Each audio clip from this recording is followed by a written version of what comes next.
yang berlaku dalam hidup seseorang ini. Dalam hidup kita ni senang sangat penyakit sombong ni kena. Kerana apa dia? Kerana kadang-kadang kita terlupa tentang asal usul kita.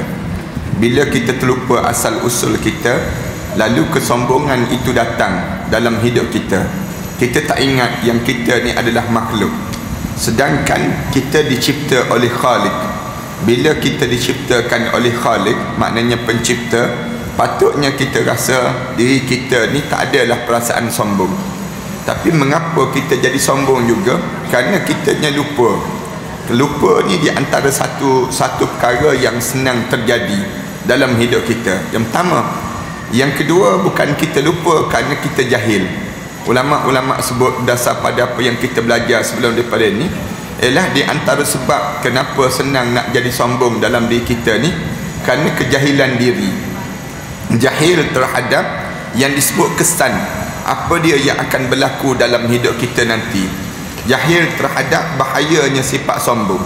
Bila kita jahil ataupun kita tak tahu terhadap apa kesan bahayanya penyakit sombong ini, lalu kita biarkan penyakit itu melekat di tubuh badan kita, dan kitanya membiarkan perasaan diri kita berterusan dalam hidup kita jadi demikian. Ni sebab yang kedua. Sebab yang ketiga kenapa senang kita jadi sombong, ialah bila kita hidup dalam keadaan kita bersahabat dengan mereka yang sombong. Bila kita bersahabat ataupun kita berkawan dengan orang yang sombong, maka kita pun jadi senang untuk nak jadi sombong juga, berdasar pada apa yang kita belajar sebelum daripada inilah. Sebab tu dalam Islam suruh kita bersahabat dengan orang yang tawaduk. Jangan kita bersahabat dengan orang yang sombong. Bila kamu bersahabat dengan orang yang sombong, penyakit sombong tu akan melekat sama pada diri kamu. Dalam hidup kita ni, jangan kita dekat dengan orang-orang yang demikian.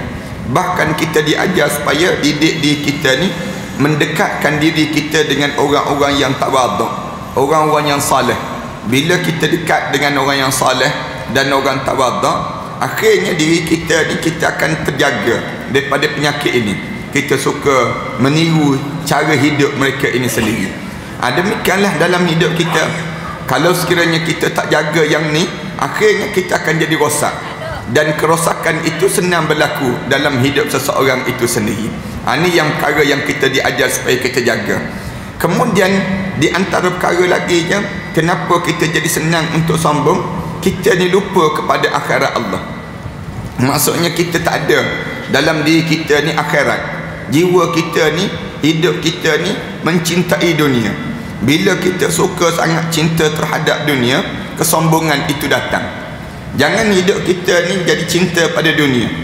Biasa nak sebut dalam hidup kita ni, lagi lama kita hidup, lagi lamalah kita mula nak belajar untuk tinggalkan dunia. Lama kita hidup ni, lagi lama kita hidup, lagi belajar untuk tinggal sikit-sikit dunia. Dunia ni jangan kita jadi kejaran. Yang jadi masalah dalam hidup kita ni, lagi lama kita hidup, lagi bekerja terhadap dunia. Bila kita bekerja terhadap dunia, datanglah penyakit sombong tadi. Kerana bila kita ni suka sangat dalam hidup kita dengan kemewahan dan keseronokan dunia, lalu kita nak bermegah-megah pada diri kita. Nak bermegah tu lah yang menyebabkan datangnya sombong. Sombong pada diri kita, bermegah dengan pakaian kita, bermegah dengan tutur bicara kita. Ni kita mula nak rasa hebat dengan apa yang kita miliki. Padahal yang hebat ini ialah Allah, bukannya hebat yang kita miliki. Kita makan, kita rasa bermegah dengan makanan kita, lalu kita akan jadi rasa nak sombong. Masak sikit, ambil gambar terus dia ni. Lepas pada ambil gambar, mula upload dalam Facebook. Ni mula kita nak suruh orang mula rasa tengok sedapnya orang tulis. Lepas tu kita pun tulis balik kat bawah tu, nyam nyam nyam nyam, kita tulis. Ni mula kita tu. Mula kita nak suruh orang terliur dengan masakan kita. Yang kita je padahal makanan yang kita buat, yang kita masak ni, nak tanding dengan makanan dalam syurga, mana lebih nikmat? Tentulah nikmat dalam syurga Allah. Tapi bila kita ada perasaan ini, maka dia akan datang kesombongan. Cepat datang nak jadi sombong. Bila orang puji pula, Orang kata pula dengan pujian-pujian yang melambung diri kita, kita pun mula nak jadi sombong. Padahal dalam hidup kita ni, segala apa yang ada pada kita ni lama-lama akan jadi fana, lama-lama akan jadi hancur. Fana ni kena ada pada kita. Macam mana pun kita ni hebat, macam mana pun kita ni ada kelebihan, semua ni akan fana. Fana maksudnya hancur, tak ada apa-apa. Satu hari nanti dia hancur lebur je semua. Makanan sedap macam mana pun, bila 2-3 hari jadi basi terus makanan tersebut. Nak sebutnya fana. Dalam hidup kita ni, tuadan kita ni, macam mana pun tuadan kita ni cantik, bagaimanapun kita ni lawa, bagaimanapun kita ni sadu, senang cerita, kemudian semua ni akan fana. Fana maknanya akan hancur. Tak ada benda yang kamu kena rasa megah pada diri kamu. Yang kamu kena megah dalam hidup, al-azamatu lillah, kebesaran itu ialah milik Allah, bukan kebesaran itu milik kamu. Yang kita tengok kan, betapa orang yang mempunyai bintang-bintang, darjah-darjah kebesaran. Misal contohnya, dia pakai di tubuh badan dia penuh dengan bintang-bintang. Bila dia mati, dia bawa tak bintang tu? Tak ada pun, bintang tu tak ada dah. Bintang dia tu tak dalam bekas lah dia panggil. Yang dia pakai ialah pakaian kain kapan untuk menghadap di hadapan Allah. Maknanya fana. Benda tu akan fana, hancur.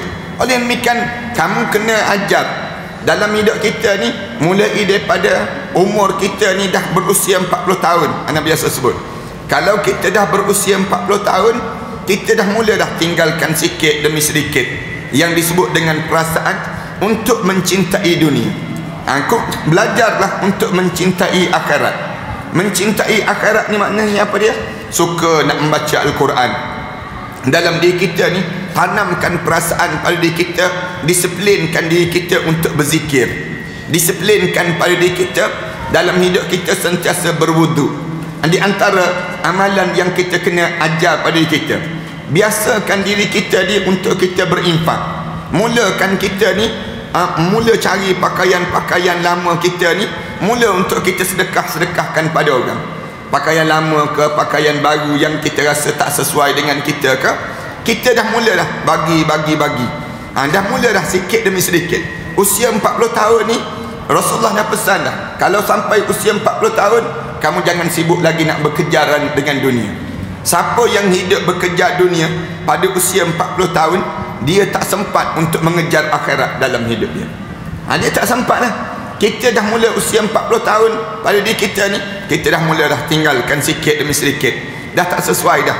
Masa kita dah berakhir dalam hidup untuk dunia ini, manakala masa kita mula memupuk rasa sayang dan cinta untuk hidup di akhirat Allah Subhanahu wa taala pula.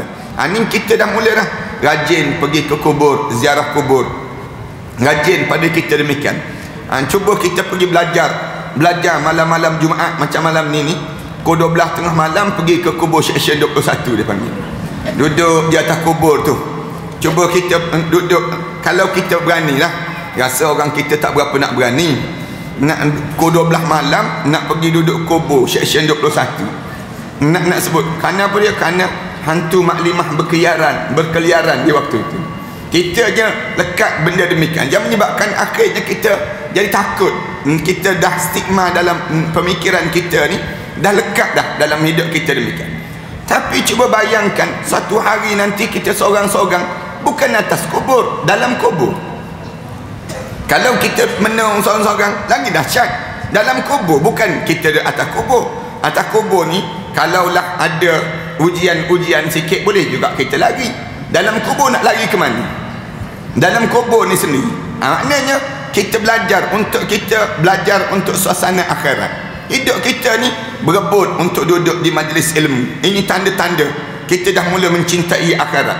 Belajar pada diri kita ni, cari majlis-majlis ilmu, cari duduk dengan orang yang saleh, kemudian menambahkan lagi pengetahuan-pengetahuan dalam hidup kita, menandakan kita ni sedang mula mencintai akhirat. Dan kita mula meninggalkan sedikit demi sedikit yang disebut dengan kenikmatan dunia. Terbuanglah dalam diri kita ni satu sifat takbur ataupun sombong yang biasa melekat dalam jiwa seseorang.